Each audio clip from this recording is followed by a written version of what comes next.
And we are live. Welcome back, everybody, to another episode of Blue Collar Game Day. It is just me this weekend.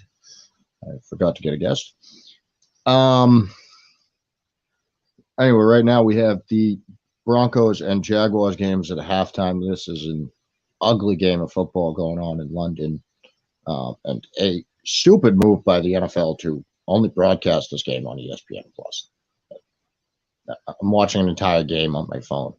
This is stupid.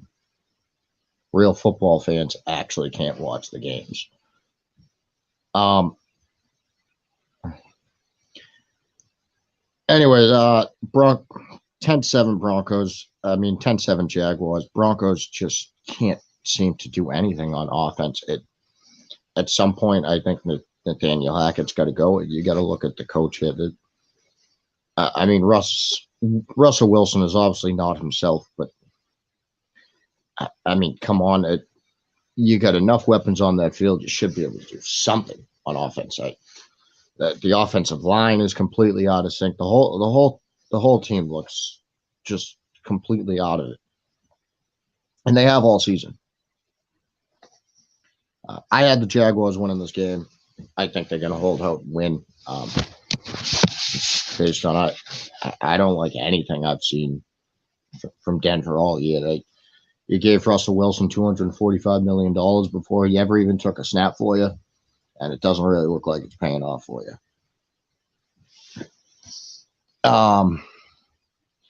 Before I move on to game picks, Thursday night recap. We had the Ravens and the Buccaneers on Thursday night. This is a bad season for the Bucs so far. They fell to 3-5 the other night, 27-22 Ravens. And the worst part about this, to me, if you're a Tampa fan, which I'm not, I fucking can't stand them. Tampa had the lead. Tampa had a controlling lead in that game. They had an opportunity where they could have stepped on the throat, and they couldn't do it. They could have put the Ravens away multiple times early in that game. They could have taken a dominant lead in that game. They had a 10-3 lead. I kept getting the ball back and just couldn't do anything.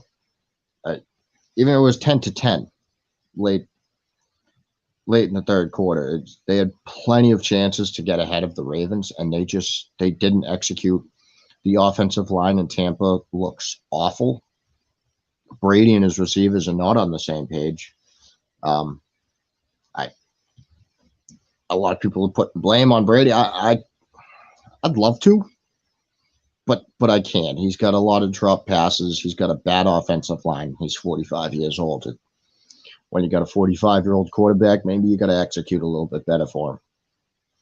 That's just the way I see it. But really, I mean, it seems to all be unraveling in Tampa, and it's kind of entertaining to me, to be honest with you.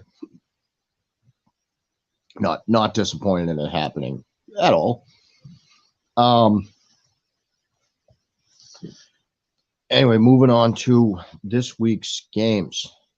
I'm going to try to fly through this quickly so we can get to the second half, which we're all very excited to watch the second half of Denver and Jacksonville here. Anyway, first on my slate today, might as well talk about this first. We have New England visiting the Jets. New England coming off of a very, very disappointing and weirdly confusing and frustrating ass kicking we got from the Chicago Bears. Yeah, it was the first time I've been live since that night. I have no idea still what really happened. It was just a weird night. It was, I like to call it a quiz. I get this from the replacements with Keanu Reeves and Shane Falco, a quicksand game. That's just one thing goes wrong, another thing goes wrong, and you just can't get out of it. And that's basically what happened to the Patriots the other night with quicksand. The other night, Monday night. It was bad. It sucked. Hated watching it. One thing I've learned about Belichick teams over the last 20 years is they know how to turn the page. Um, they know how to burn the tape and move on to the next week. What a perfect week for a bounce back game, because these 5-2 Jets aren't that fucking good. They're still the fucking Jets. Let's send the Jets back to fucking purgatory where they fucking belong. Belichick can pass Hallis for number 2 all time against the team that he hates the most in the world. Patriots are favored here. I know a lot of people are confused. A lot of people might be confused about that. I'm not. I got the Patriots coming back out, bouncing back here, making a statement against a team that's, I think, getting a little too overhyped here. We've got the Steelers and the Eagles in a matchup of a bad team versus a good team. Eagles are favored by 11 points here. They're probably going to cover that.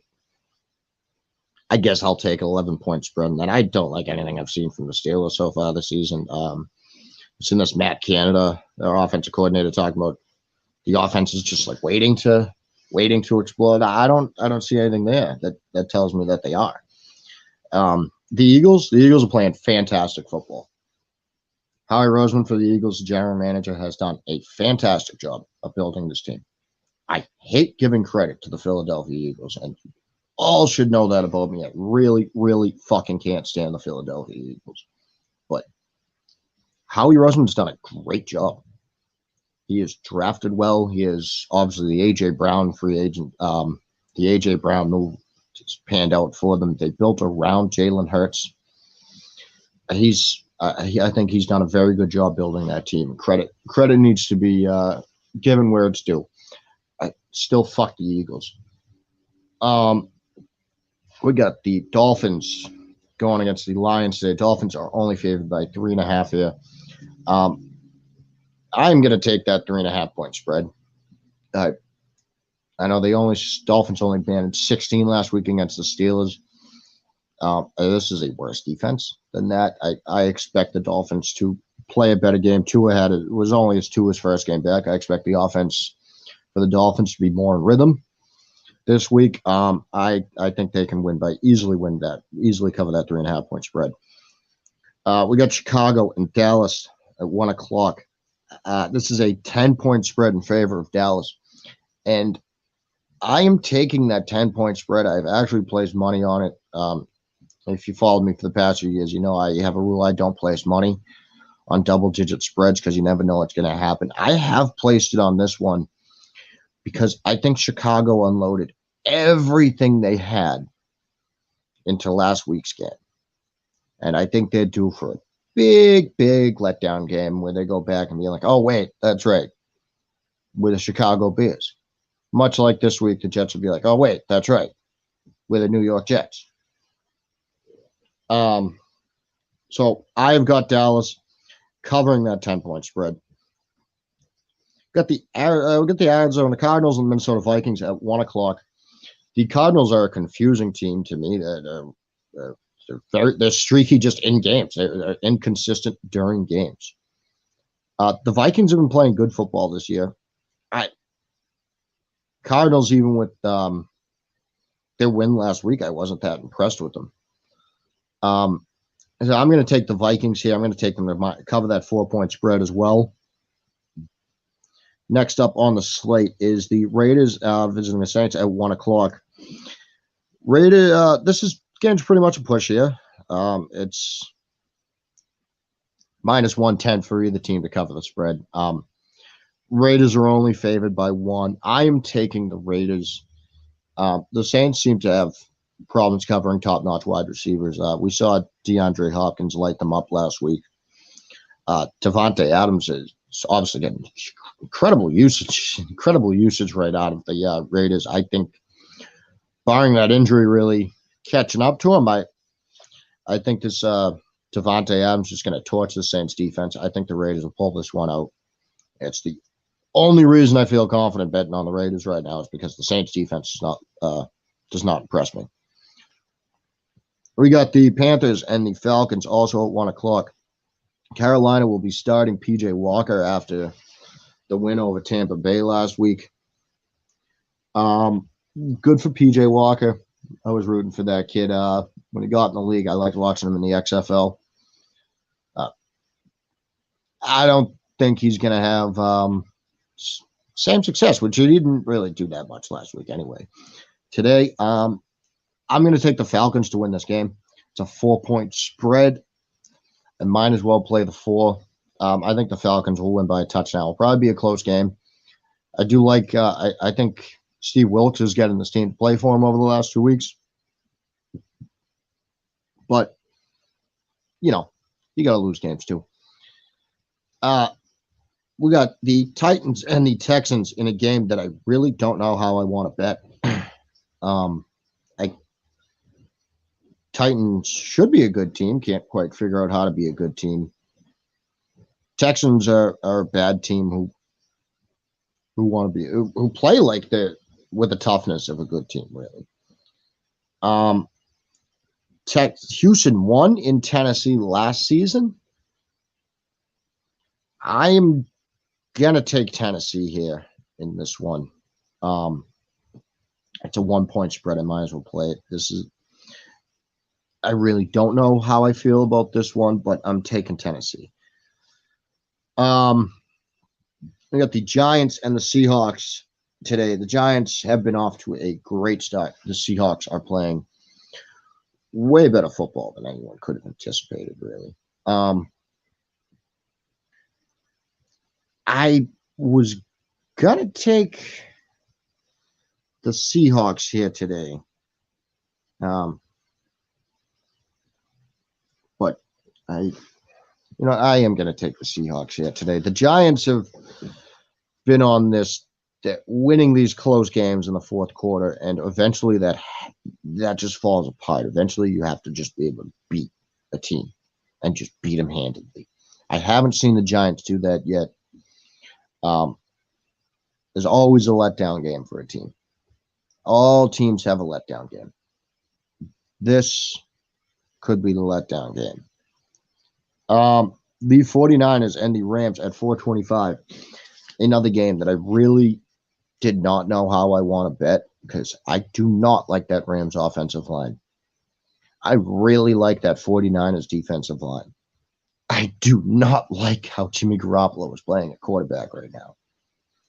I don't know how well Christian McCaffrey learned the playbook, even though I don't know how much Christian McCaffrey is going to do in this offense, even though we all heard 100 times last week that he got the playbook on the plane. Christian McCaffrey had the playbook on the plane. He asked for it. Big deal. What an amazing thing for this guy to do. I am so glad that Ian Rappaport told us about that. Great job, Ian. Great job. I'm going to take the 49ers here. I don't like what I've seen out of either of these teams at all this year. This is a big Super Bowl hangover for the Rams here, but I can't bet on the Rams with that offensive line. We have got the Commanders, the Washington Commodores are the worst name in football. Commanders, such a bad name. Against the Colts, who have benched Matt Ryan and starting Sam Ehlinger, the former Texas quarterback, this year. Sam's first start. I don't know much about him. I know Ernest Silva from Into the Lab is a huge fan. I don't know how to bet this one because I don't know how Ehlinger's going to play. Indianapolis is favored here. I'm going to take Washington just because I at least know who Taylor Heineke is and what Taylor Heineke can do on the football field. And I don't know anything about what Sam Ehlinger's going to do on the field. We got the Packers and the Bills at 825 here. The Packers are on a real downward streak here. I thought last week that they were going to bounce back, have a tune-up game. I called it for them. That didn't happen. Now they get to play Buffalo, I think you just get your ass kicked. Buffalo's maybe the best team in the NFL right now. This is a 10.5 point spread for Buffalo. I am not gonna take that 10-point spread, 10.5. I do think Rodgers will try at least to keep this close in prime time. I think they'll play a little bit better in the circumstances, but they're not going to pull one out against Buffalo. I think that 10.5 is just a little too high for me. We got the Bengals and the Browns tomorrow night, Monday night. Of course, great Halloween matchup there. It's going to be sure to be a lot of drunk people in that area dressed up as dogs and I guess cats.